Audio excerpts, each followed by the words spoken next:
In the first reading today, from the book of the prophet Isaiah, we have Ahaz. Ahaz is a king, and Ahaz is a king who is in the midst of trouble.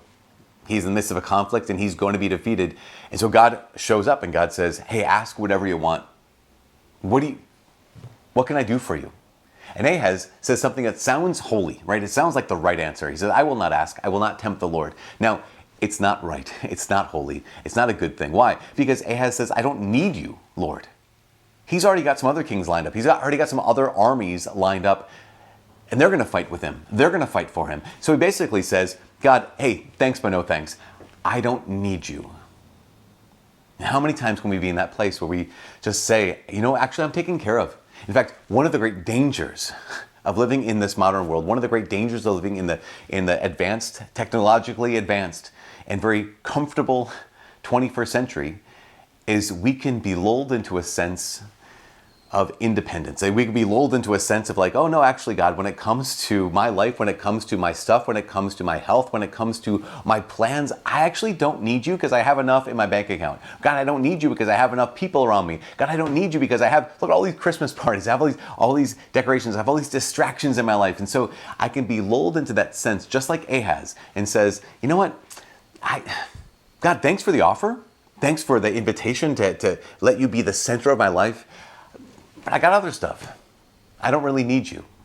Or we have Zechariah yesterday, right? Zechariah, who, when the angel came to Zechariah and announced God's plan, he didn't say, I don't need you. He just said, I don't believe you, basically. I mean, he didn't say that, but that's what he said. He said, I don't believe you.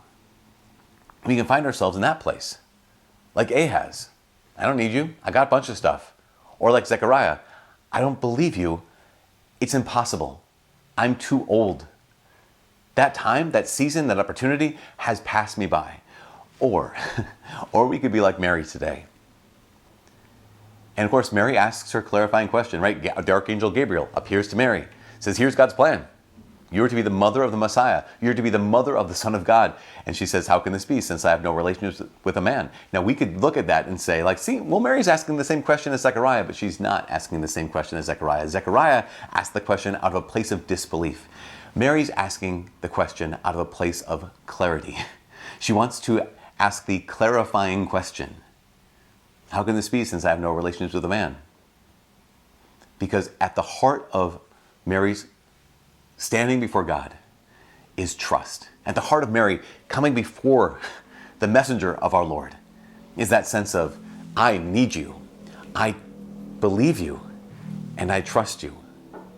And so because of that, the clarifying question makes sense, which is why, and we know this because the archangel Gabriel gives her an answer. She's not struck dumb.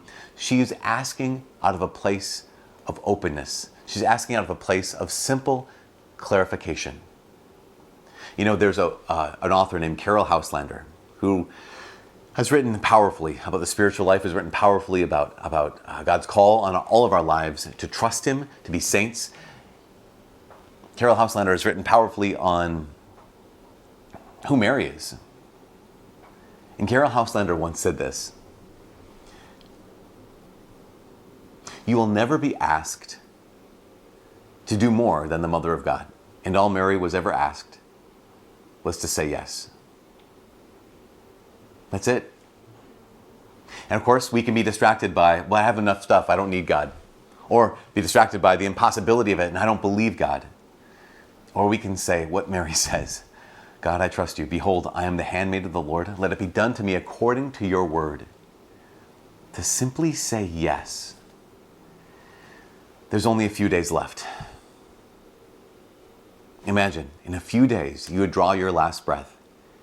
And in that moment of death, death ends the deception. It ends the deception of, I don't really need God. I got my stuff. I don't really need God. I got people around me. I don't really need God. I've got enough things that fill my life. Death ends the deception. Or death ends the deception of saying, I trust God, I believe God, but I don't really.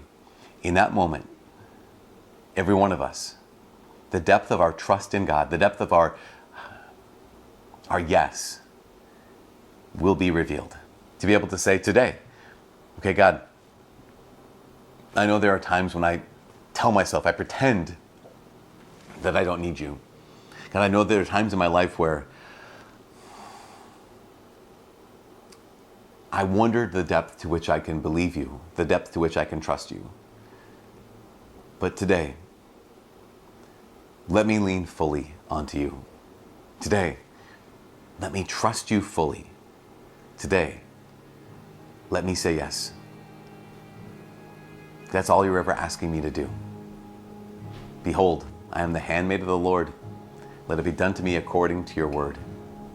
And what does God want? He wants us to trust him so that we can see him face to face. Standing face to